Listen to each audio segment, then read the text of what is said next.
Olá, meus queridos, tudo bom com vocês? Bem-vindos à nossa aula de Geografia, aula do 7º ano, aula de número 20.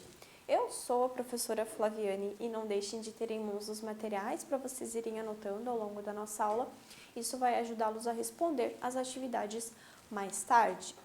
Então, hoje a gente vai conversar um pouco sobre aspectos sociais e econômicos da população brasileira. Qual é o nosso objetivo? É relacionar esses aspectos, tanto sociais quanto econômicos, com as características da população brasileira. Então, como essas coisas, esses aspectos influenciam nas características, em como a população brasileira ela se comporta. Então, reforçando só aqui, não deixem de ter em mãos o caderno e caneta para que vocês possam anotar ao longo da nossa aula. E mais tarde, então, vocês podem responder às atividades. Então, só relembrando, isso aqui são pontos aqui, esse relembrando são pontos que a gente já viu, só para reforçar, porque eles vão ser importantes aqui para a nossa aula. O Brasil ele é considerado um dos países de maior diversidade étnica do mundo, Sua população apresenta características dos seus colonizadores. Os europeus, que são os brancos europeus, dos negros africanos, que foram trazidos para cá à força, para trabalho escravo, e dos indígenas, que era a população nativa que aqui já habitava. Então, essa miscigenação, essa diversidade, essa mescla, dessas etnias formou o que hoje a gente tem como a população brasileira.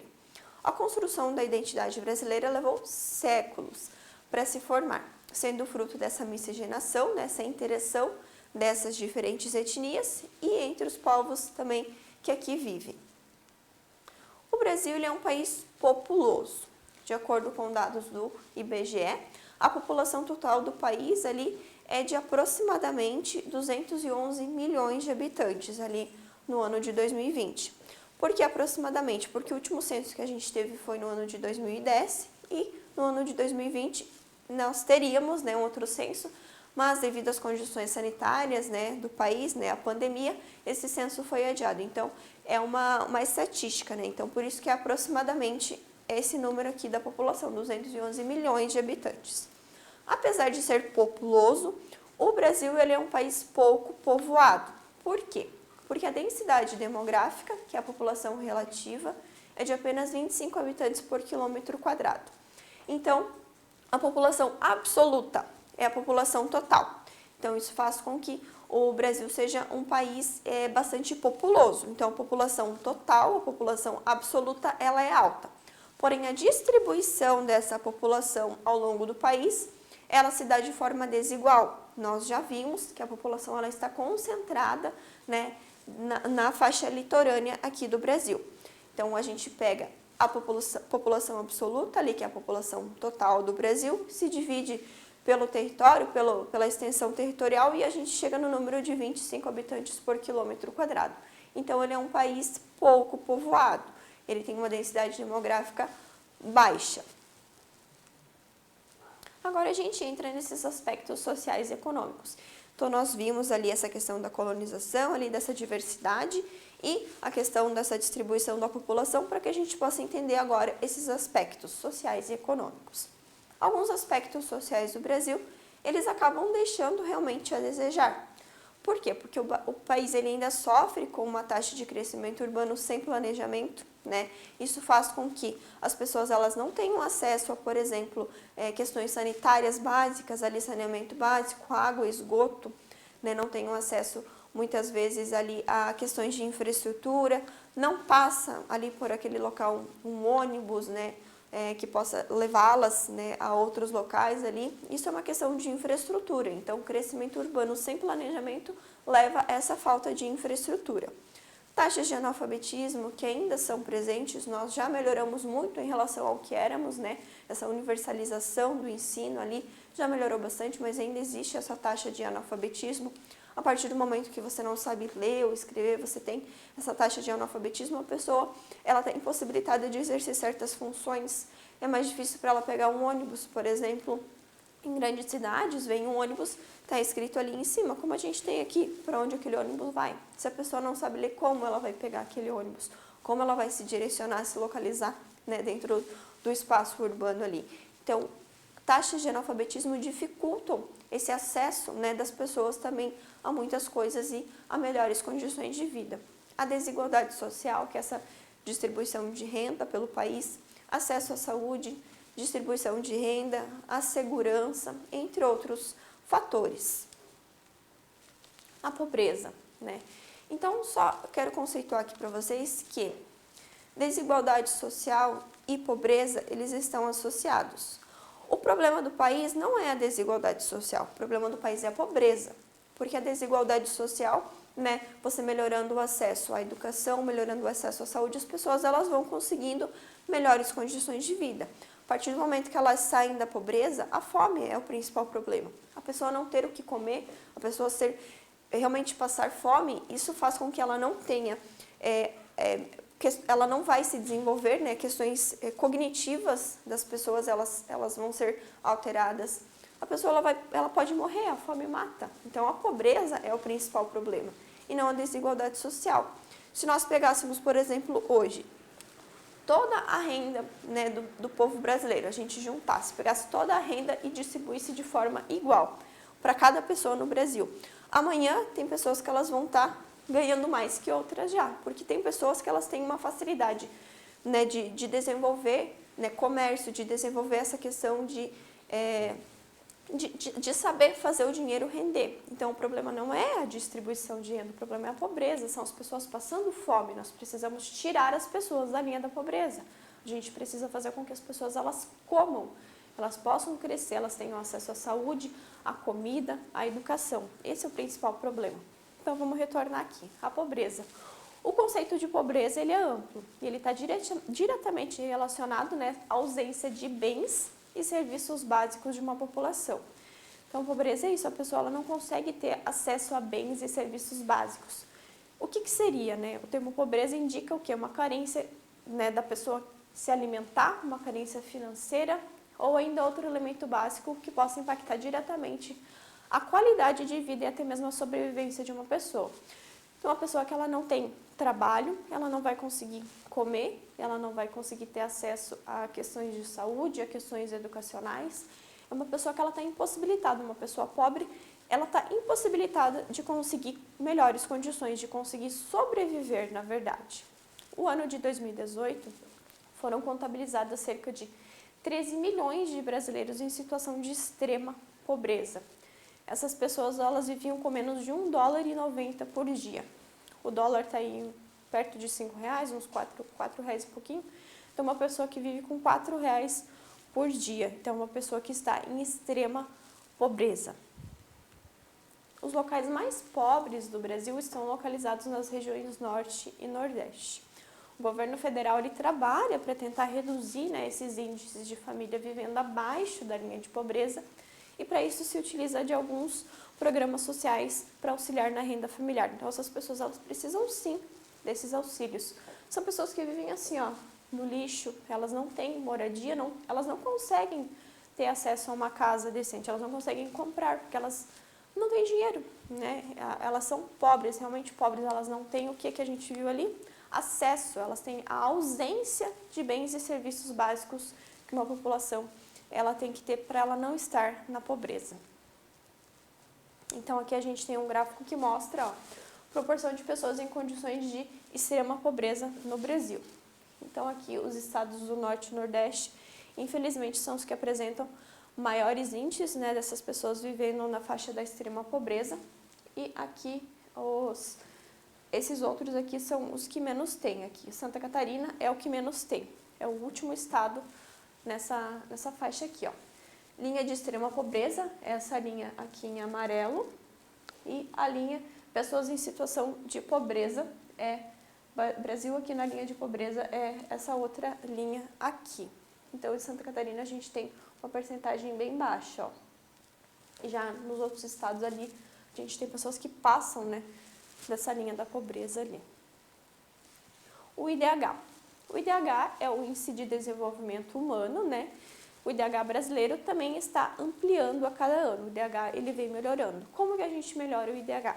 Justamente com isso, com acesso à educação, com acesso a questões sanitárias e de saúde, as pessoas elas terem alimento, elas não passarem fome. Então, a partir do momento que a gente tira essas pessoas da pobreza, que a gente tira essas pessoas de passarem fome, de morrerem de fome, o IDH ele já vai melhorar.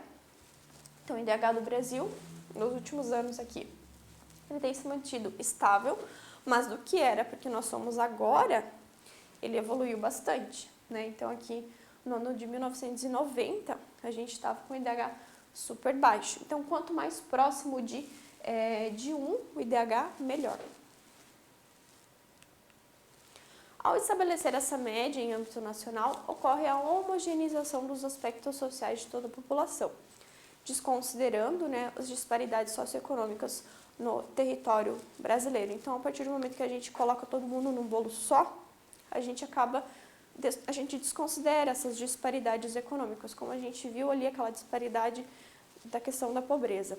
Porém, quando a gente analisa, né, as médias de IDH dos estados do Brasil, a gente vê essas diferenças sociais entre eles, com destaques para os elevados IDHs da região sul e os baixos, infelizmente, dos estados nordestinos.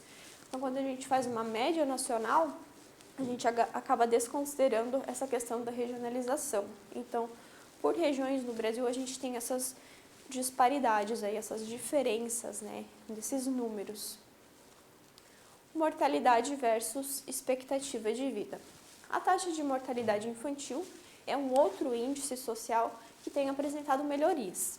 Então, conforme, né, os dados do IBGE ali do ano de 2019, essa taxa de mortalidade infantil no Brasil, ela passou de 33 crianças, né, mortas, nascidas mortas ou mortas já ao nascer, por 22. Então, a expectativa de vida do brasileiro, ela vem melhorando, ela está crescendo. É um fator, né, nas melhores condições de vida, né, e de acesso à saúde aqui do país. E conforme uma pesquisa realizada pelo IBGE, a população do Brasil hoje vive em média 72,8 anos. Então, essa é a média de expectativa de vida do brasileiro. Melhorou bastante em relação ao que já foi um dia. Nós tínhamos aí uma expectativa de vida que não chegava a 60 anos. Hoje em dia, a gente já passa ali um pouquinho dos 70. Então, cada vez que a gente tem esse acesso ali à saúde, né, principalmente as questões sanitárias e de saúde, essa expectativa de vida melhora. Hoje em dia, todo mundo, né, tem essas campanhas nacionais de vacinação que são importantes, porque uma população imunizada, né, para as doenças é uma população que tem uma qualidade de vida melhor. Então, essa questão ali da fome, da pobreza, quando a gente consegue retirar essas pessoas dessa situação de extrema pobreza, faz já com que elas tenham uma chance a mais, né, de vida. Então, atualmente, o país ele ocupa o 88º lugar ali no ranking mundial da expectativa de vida, né, da Organização das Nações Unidas, que é a ONU. Então, aqui, ó, a expectativa de vida, né, essa questão da natalidade e da mortalidade. Então, a partir do momento que a gente tem melhores condições de vida aqui, a gente consegue viver mais, a expectativa de vida aumenta. E, ao mesmo tempo que a gente tem melhores condições sanitárias ali para nascimento, até o acompanhamento pré-natal, que é bem importante que as mamães façam, isso faz com que essa qualidade de vida ela melhore aqui, com que a gente possa ter um nível menor de crianças que nasçam mortas, nascidas mortas. Problemas sociais e urbanos. Ao longo aqui do século XX, um rápido e intensivo processo de urbanização aconteceu aqui no nosso país. Então, o Brasil ele se urbanizou de uma forma muito rápida. Existem vários problemas, né, decorrentes disso. Entre eles, a gente, né, tem o destaque para o déficit habitacional, que são, né, invasões de favelas, a favelização das pessoas. A partir do momento que você não tem acesso a um crédito imobiliário, porque não é fácil você conseguir comprar a sua casa própria, não é todo mundo que consegue. Então, o que as pessoas acabam fazendo, né, para que elas tenham onde morar? Elas acabam invadindo, subindo morros, né, indo a locais que normalmente a especulação imobiliária, ali que são grandes empresas imobiliárias, elas não conseguiriam chegar, ou elas não têm por que chegar. Então, as pessoas elas vão ocupando os lugares que são deixados à margem, né? Então, esse déficit habitacional, a segregação espacial, né? Então, a partir desse momento, a gente tem, né, é o que a gente ouve, né? A pessoa que mora lá na favela, o favelado. Isso gera uma segregação, né? Então, alguns com mais, outros com menos. a ausência da mobilidade, da falta de infraestrutura. Então, como eu já comentei anteriormente, nesses locais, ali favelas e tal, locais de mais difícil acesso, não chega esgoto, não chega ônibus, não chega o transporte, então essa falta de infraestrutura, a maioria desses casos resulta, né, de forma acelerada nesse processo de urbanização, né, também a ausência de medidas governamentais para garantir, né, o melhor direito à cidade. O que é o direito à cidade? O direito de você ir e vir, de ocupar os espaços da cidade de uma forma livre, praças, parques, o acesso ali a transporte urbano, o acesso à cidade, o direito à cidade, como que você possa se locomover. Então, essa questão ali de esse déficit habitacional, né, esses problemas urbanos, uma coisa leva a outra, então é um efeito em cadeia ali, uma cascata.